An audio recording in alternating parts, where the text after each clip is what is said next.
Hey, welcome back, everybody. Great to see you. Hopefully, we're having a wonderful end of the week out there and getting ready for the holiday that's on the way. But I'll tell you, we're going to have some impactful weather on that holiday here as we enter Thanksgiving and really all the way through the beginning of December. The pattern looks very cold and potentially very snowy as well for some folks across much of the lower 48. So we're going to go ahead and break all that down for you in today's video. Now, if you're new to the channel, welcome. My name is Gerald. I'm a meteorology major at the University of North Carolina, Charlotte, and I'd love it if you went ahead, hit that subscribe button. Same for you returning viewers who are not subscribed. It's a great way to stay up to date, and you'll be the first to see these videos, and you'll be the first to kind of get that latest model guidance and a breakdown of that guidance. Also, go ahead, like the video while you're down there clicking all the buttons, and comment. Let me know if you're ready for some snow out wherever you are watching from. Now, I will quickly mention, if you have not already ordered your 2025 special GM weather calendar and you would like to do so, definitely consider doing that. Link is in the description, and all proceeds to this go to helping fund my education. So again, if you feel so much like you want to do that, definitely do that. But other than that, let's go ahead and start talking about this weather because again, it's looking like an active pattern for a lot of folks and definitely a lot of different pieces to break down with this upcoming pattern. Now, currently, taking a look at our water vapor loop over much of the lower 48 and even portions of Canada here, as you can see. Right now, we're in kind of the calm period, I would say, between what was our last big storm and what is our next big storm. And it's going to kind of be multiple phases to this pattern change. It's going to be a three-phase process, and I'll break that down for you in today's video. I'll talk about what I mean by that. But right now, again, things are relatively quiet. We have one storm system spinning away over portions of eastern Canada. That was the big storm that dumped a ton of snow over portions of the Northeast over the past week. In fact, we even had blizzard conditions down into West Virginia from that same storm system. That now lifting away, but we are still dealing with a little bit of some leftover atmospheric river conditions, I guess. And that's what you want to call it out west, as another storm system is spinning away. And actually, this storm system out to the west that we're watching is going to be the Thanksgiving storm that impacts the east. So we're already kind of watching it on satellite and should begin to kind of gather data on that as it slowly works into the lower 48 over the next couple of days. But this one, again, it could be quite the impactful storm for that Thanksgiving timeframe, especially, I think, Black Friday and the weekend right after Thanksgiving, which, again, could impact a lot of travel plans across portions of the lower 48. All right, so current radar, again, right now, not a whole lot happening, but we'll zoom into a couple areas. We'll talk about you folks here into eastern Canada. We got a pretty good amount of snow and rain falling. Looks like rain right now into Quebec and kind of through these lower terrains out here. But once you get out of those lower areas and a little bit higher up in elevation, we've got some pretty good snow falling here into eastern Canada, mainly rain out into New Brunswick and even into Newfoundland, seeing some pretty good rain here to end out the week. Now, elsewhere in the United States, we've got a little bit of lake effect precipitation falling into the Midwest, into the Northeast. We've lost that cold air that we once had, though, so most of this is falling as rain. Now, again, if you're kind of up higher in elevation through the Catskills, the Tug Hill Plateau, the Adirondacks, definitely seeing some flakes mix in there. And if you are watching from that area, definitely let me know if anything wintry is falling from the sky. But again, I would enjoy what we're going to call a little bit more mild weather right now, because that's going to change quick in about a week as that big pattern change works on in. Now, out west, again, still this atmospheric river we've been dealing with. In fact, if I really zoom this out and look over the Pacific, you can kind of see this big ring of moisture, or this plume of moisture that has continuously been kind of working into the United States, and that is going to continue to do so over the next couple of days. Again, bringing our next storm system, which will eventually lead to that Thanksgiving storm that you've probably heard all about and that we're going to really talk a lot about in today's video. Now, the other piece of good news here, because we are in a little bit of a lull, is our watches, warnings, and advisories map is not super busy right now. Now, we do have some frost advisories, some freeze warnings down into the mid-south and into the southeast. For those of you who are still in planting season, definitely, keep those plants covered if you can as we enter these cooler nights. And honestly, I think planting season is going to be ending right about now anyway, because we're about to change the seasons big time with this change in the overall pattern. Now, out west, we do have some winter weather advisories into the Rockies. We've got some winter storm warnings back out into the higher terrains of California through the Sierra Nevadas. And I'll also mention we do have winter weather advisories here into northern Wisconsin and into northeastern Minnesota. This is phase one of the pattern change. I told you there were three phases. Well, this will be the first of them as we get a little bit of I guess you can call it a clipper system of sorts, although this will be a little bit stronger than maybe your average clipper system and will bring a little bit more cold air. than maybe you would expect. But more importantly, phase one is really going to crank up that lake effect snow machine. And we're going to be talking about that here in just a moment. Now, before we get there, let's go ahead and do our Meteorology in Minutes segment. And if you're new to the channel, this is just a little segment where I kind of spend a minute or two breaking down some sort of meteorological thing that's happening and kind of telling you what it means and using some of the, I guess, fancier terminology than instead of just saying cold air and warm air. So today we're going to talk a little bit about height values and what does that mean. You're going to hear all the time during the winter, the height values here, or you'll see the blue blobs and the red blobs. Well, what does that even mean? Because I don't think we really do a great job of explaining that in the meteorology community. We kind of just say, oh, blue is cold and snowy, but that's not entirely true. Now, anywhere you see blue on the map, these are basically air masses that are colder than average, because this is an anomaly map. So this isn't showing you. I guess it is showing you the numbers, but it's showing you the numbers compared to normal. And I'm going to go ahead and draw a little bit on here. Again, here is one area of blue. Here's another area of blue. These are troughs, as we call them, because we have very cold air that is getting elongated in one direction, or we have lower height values that is getting elongated. And what does that even mean when I say a lower height value? Well, I'm going to draw on the map and just kind of ignore everything behind it. Pretend that this line right here, and pretend the United States isn't even under it. Pretend that's a normal height value. Well, down here is what one of these blue blocks would look like, so I'm just going to label that blue. And right here is what one of these red blocks would look like. Well, why is that? Well, blue is colder. What is cold air? It's more dense. It's more compact. Red is warmer air. What does warm air want to do? It wants to expand.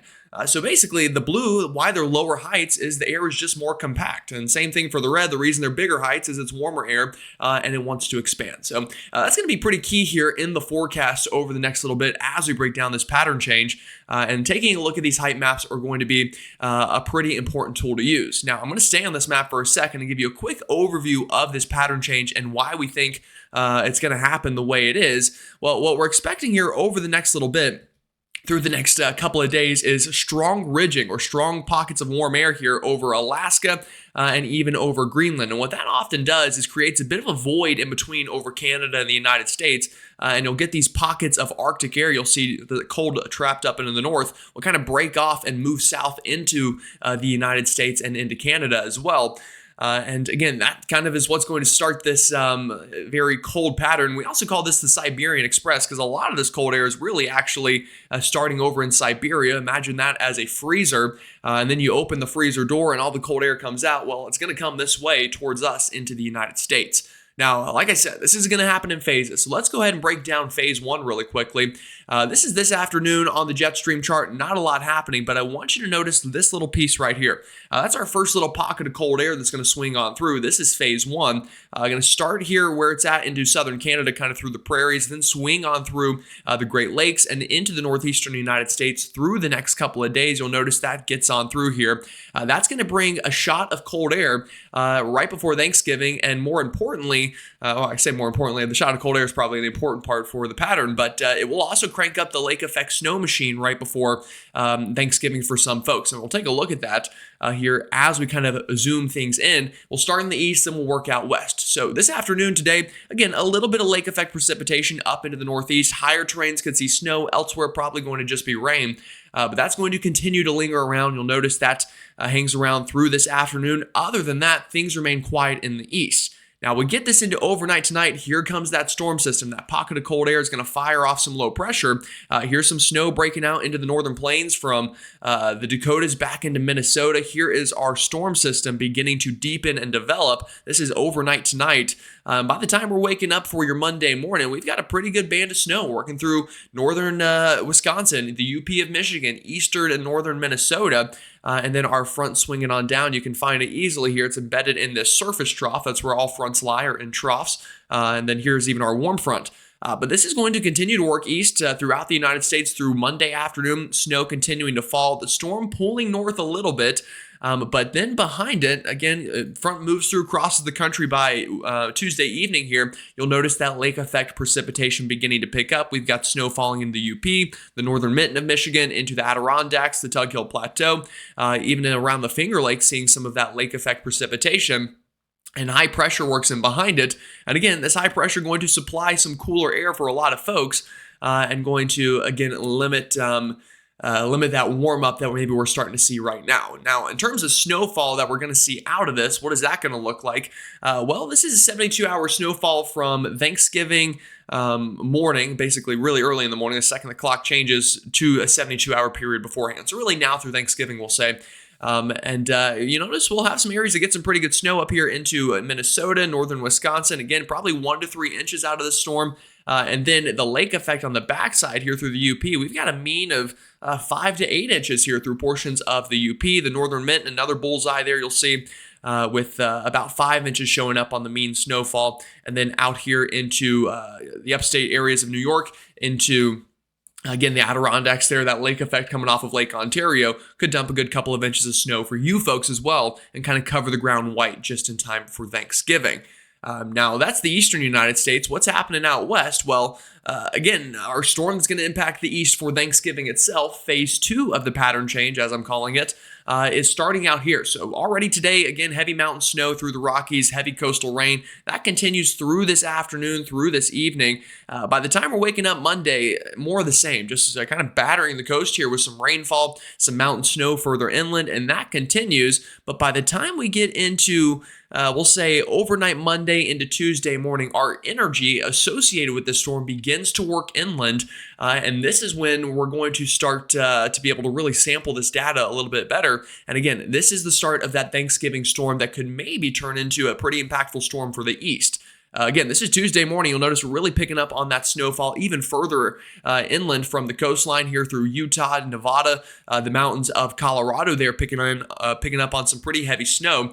On your Tuesday throughout the day. Then that piece of energy continues to cross through the Rockies, and by the time we're getting into Wednesday afternoon, we're beginning to see a classic Colorado low develop along this baroclinic zone between the Rockies and Plains, and that will be whenever we kind of really start to see our storm system showing up a little bit better for the east. Now, snowfall out here. Again, this is the next 72 hours or so. This is now through Wednesday or Thursday. Heavy snow into the Sierra Nevadas. We're talking feet of it. Another place that's going to see heavy snow is into the mountains of Colorado, just outside of Denver here. Some of these areas near Edwards, Aspen, and kind of these surrounding areas in the mountains going to pick up on a lot of snow. Again, we're talking maybe 3 feet plus of snow on some of these highest peaks. It's going to be coming down hard and heavy for a couple days. Snow resorts out here near Salt Lake City going to pick up on some good snowfall in and around a foot plus. Into some of these areas, 2 feet plus on those highest ridge tops, and then even some snow further north here into the mountains of Montana, Idaho, and then even Oregon into Washington State. So it's going to be an active period for sure out that way. And that leads us into the east, where we could see, again, a very strong Thanksgiving storm kind of work on through. So let's go ahead and break that down for you and kind of time this out. So we're going to start again with that map I broke down for you earlier. This is our height anomaly map. This is overnight Monday. This is early Tuesday morning. You'll notice here's a pocket of cold air in the northern plains. That's what's associated with our storm system. Again, behind the storm, the height values are dropping because we have colder, denser air, meaning the atmosphere is becoming more shallow. As you would expect with a cold air mass. Now that swings on through, and again, that's important because what that does, this is Wednesday morning, that establishes the cold air in place for many of us. So you'll notice that blue getting into much of the Great Lakes, the Northeast, even the Ohio Valley, and as that's happening, here comes our next storm system, our next low pressure beginning to work on in, and again, it's going to have this blue that it's able to work with, and as that kind of deepens and develops and crosses the country, notices this is Black Friday morning, pretty strong trough showing up here. What I mean by a trough is, again, an elongation of these lower height values. So we're looking at 537 up here, we're looking at 570 down here. So again, it's pulling those lower heights, it's pulling that colder air further down, and also what it's doing is creating divergence in the atmosphere. That's going to create lift here and help to probably supply a pretty good little storm system here just in time for Thanksgiving weekend. And then it becomes negative right into here. This is when things get exciting for you snow lovers. Negatively tilted trough working right through the East Coast right around Thanksgiving. Yeah, that spells trouble for somebody. And I do think somebody's probably going to get a pretty good storm out of this one. And then it crosses on through here. And then the cold air really locks in after phase 3, and that sets up, after phase 2 here, and that sets up phase 3, which could get you folks in the Southeast maybe even a little bit more excited if you're winter weather fans. All right, let's break this down a little bit. So what's going to happen is a lot of energy is going to be working on through. This is Tuesday afternoon. Here's our Thanksgiving storm out west. Again, this is what's going to kind of cross the country a little bit here. And then all this energy up into the northern plains, that's what's associated with our phase 1 storm system. That's what's going to bring plenty of lake effect and establish some cold air for us. into the eastern half of the country. And that's, again, going to promote snowfall chances for a lot of folks.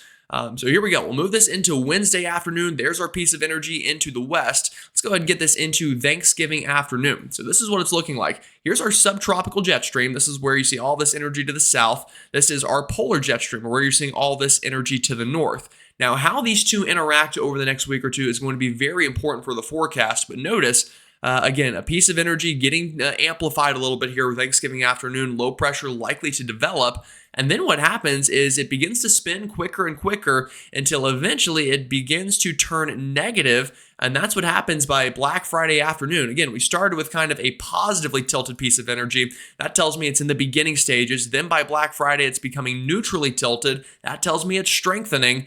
And then eventually, even this turns negative as it begins to interact with our polar jet to the north. And that spells for a storm that would be strengthening and working up the East Coast. And that's the GFS model. The European shows the same thing. In fact, even a little bit more amplified on the European. So move this ahead. Here comes that piece of energy out west, swings through the Rockies, and eventually gets into the plains. But you'll notice this is already kind of interacting with our polar jet stream much sooner. This is the evening of Wednesday.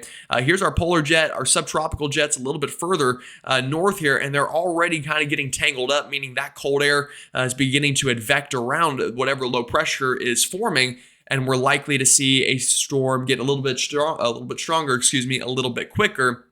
And that's what happens. This spins up and this becomes negatively tilted much sooner, swinging through the northeast, further north, further inland than the GFS. By Black Friday morning, we've got a ton of energy flying around here and a strong storm system beginning to develop and advect in plenty of cold air by the weekend after Thanksgiving. So what does all this mean for you? Again, I could talk all the meteorology terms forever. What is it going to look like on the ground? Well, let's take a look at both models, starting with the GFS. And here we go. This is phase one. Here's that first front. You'll notice all this blue coming in behind it, indicating a pocket of cold air. And it brings that lake effect snow. This is Tuesday afternoon. Notice that snow into the normal regions that would get lake effect. That continues into Wednesday. Here we go, Wednesday evening, our storm develops into the Rockies, and this energy that we have kind of starts out a little strung out. So we've got some stronger energy here. We've got some stronger energy out here. And again, the GFS just takes a little bit of time to get it going. This is Thanksgiving afternoon. A cold, chilly rain through much of the southeast showing up on this model. But notice, here is our cold air boundary, our Arctic boundary that is spilling south behind the storm system. And our storm riding right along that boundary. And what that is likely going to do is throw some of that precipitation back into the cold air. This is Thanksgiving afternoon and evening. Again, it's just south of the cold air. It gets close. But then we get a secondary low to develop. This one becomes stronger and gets a little bit closer to bringing some snow to the northeast. Either way, though, by the time we get to the weekend, we've got heavy lake effect snow working in, maybe even another storm developing for that weekend. So you're looking at that and you're saying, Gerald, you said a big Thanksgiving storm. What are you talking about? That's just the operational GFS. Let's take a look at the European and kind of run you through the same process. So here we go. This is the Thanksgiving storm on the European. Notice already much more amplified sooner. Again, those jet streams interacting quicker. We get a stronger storm. This is Thanksgiving. This is Wednesday afternoon into Thanksgiving morning, looking pretty wet and cold for some folks. In fact, we've got snow breaking out on this model through portions of the Ohio Valley, through Indiana, Ohio, even into Illinois and southern Michigan, here during the late overnight hours of Wednesday into Thanksgiving morning. By the time the sun's coming up and the Macy's Day Parade's ongoing on the European here, we've got a strong storm parked right over kind of West Virginia and Pennsylvania, bringing really an all-out winter storm with heavy wet snow into the interior area of the Northeast. We've got rain and very windy conditions along the I-95 corridor. We've got a strong front working through here. Again, here's your fronts on the map. This is probably about 11 a.m. Eastern on Thursday.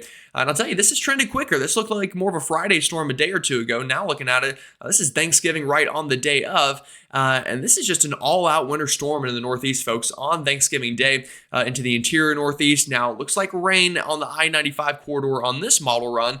But we move this further ahead into time. Still heavy snow, heavy lake effect snow coming in behind that. And cold air locks into place, which sets us up for phase 3.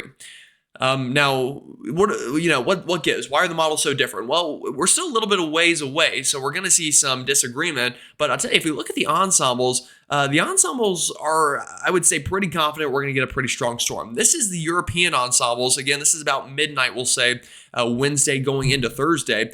And notice here, a lot of members showing a strong storm system developing and working through the Ohio Valley. And this would be a real travel nightmare, folks, to be honest. And then this develops, gets stronger. And then this is where the forecast gets tricky and tough for what we're going to see in the Northeast. Now, you'll notice on the European, a lot of members have this just offshore. That would bring the rain snow line closer to I-95. Other members kind of cut this inland up and make it a Great Lakes low. That would make this more of a lake effect snow event. So this is what we need to iron out. This is what we need to figure out. But either way, the European develops this, bombs it out a little bit as it moves up into Canada. And that would create very favorable conditions for lake effect snow a little less than a week from now. And that's on top of maybe nor'easter conditions before that. That's the European ensembles. I'll show you the GFS ensembles pretty quickly here. Similar, just a little weaker, a little more progressive, meaning it's not as amplified. The jet streams don't interact quite as soon. And because of that, we get a weaker system. It's a little bit further south, but still same thing. Most of these members ride this up the eastern seaboard, getting down into the 990s for millibars. And some even getting down into the 980s, which would be an impactful storm. And you'll notice, again, deepening this off the northeast coastline. In fact, I would argue this is even more favorable for maybe some snow closer to the I-95 corridor than the European, as this is a little bit more of a southern slider compared to something that's kind of clipping all the way up through the Great Lakes. So the models are still disagreeing, but what they do agree on is a major Thanksgiving storm for somebody, and you can see that in the snowfall forecast on these models as well. We'll move this ahead into time. Snowfall chances increasing Wednesday into Thursday on the European here, again through Indiana, Ohio, Illinois, southern Michigan. Again, this is kind of Wednesday afternoon into Thursday. And then notice the snowfall chances for Thanksgiving itself increasing big time into the Northeast. This is a mean of, 3 to 5 inches, especially into the interior Northeast, upstate New York, Vermont, New Hampshire, western Massachusetts into Maine. Having the highest snowfall chances, and then look at the lake effect snow signal behind it. All of these pockets of very heavy snow showing up just after Thanksgiving, and you'll notice another uptick in snowfall potential. That's phase 3 that we'll talk about really right up now here in a second. But before we do, let me show you the GFS for the same time frame. This is, again, Wednesday into Thursday. Snowfall chances, again, increase, not very high, but through the Ozarks a little bit further south, much like the GFS model was. With its ensembles, and then we get into Black Friday and snowfall chances again increasing into the Northeast. So I showed you the operational run. It didn't show any snow in the Northeast. The ensembles, though, say, hold your horses. We've got a chance. In fact, this is even further south, northern New Jersey, down into the Appalachia chain from West Virginia, even Boston having a little bit of a snow mean on this one. And then that lake effect signal right behind it as well. All right, that's the Thanksgiving storm. Let's talk about phase 3 here. So phase 1, again, happens early in the week. That brings some lake effect snow and even just some snow on its own, lake enhanced even maybe. That brings a shot of cooler air. That gets us back down to normal. Then the Thanksgiving storm comes. You'll notice this is Thanksgiving morning, waking up warm across the southeast as we're in that warm sector of the low pressure, but it doesn't take long for a powerful front to work through, and we turn into Arctic air by this coming weekend, about a week from now, and the European locks this cold air into place, in fact, reinforces it about 10 days from now. And look at this, folks. This is temperatures 10, 20, 25 degrees below what they should be this time of year on the ensembles. That's not even the operational run, which is probably colder than this. So it's a cold pattern coming up, and the European ensembles will lock this in for the foreseeable future. Now, that's phase 3. So what does that mean? Who could see snow out of that? Well, I showed you we've got cold air everywhere in the east at that point. The southeast, the mid-Atlantic, the northeast, the Ohio Valley, the Tennessee Valley. We're all cold. And as that's happening, we've still got a pretty active southern jet stream here. So this is about a week from now. Again, cold air is into place, and we have a lot of energy here still into our southern branch. We're also going to get an increased baroclinic zone across the Gulf as that cold air clashes with that warmer Gulf air. And it would not take much, folks. I tell you, get a little piece of energy to break off from the polar jet and that interact with something in the subtropical jet. We could see a storm forming pretty far south here to start December. And you'll notice that even happening here. Energy diving south. We've got the subtropical jet. It's here. It's ready.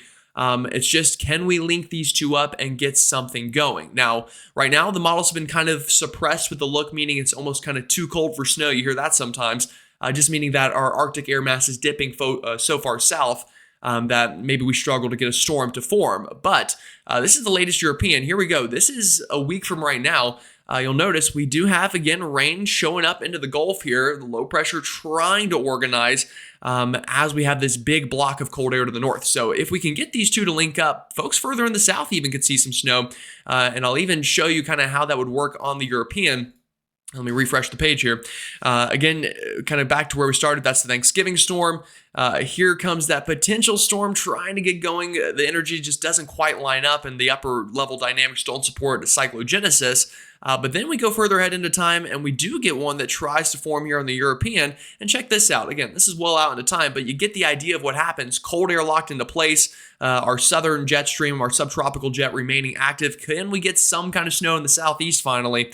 We'll see. Now, my forecast right now, I'm not saying it's going to snow, but I'll tell you, watch that first week of December for folks who maybe are snow deprived and haven't seen it in a couple of years, or ice deprived. Again, you never really know. But we'll keep monitoring it for you, and I'll keep you up to date. Alrighty, folks, y'all have a wonderful rest of your day. Stay safe out there, and I'll see you all next time.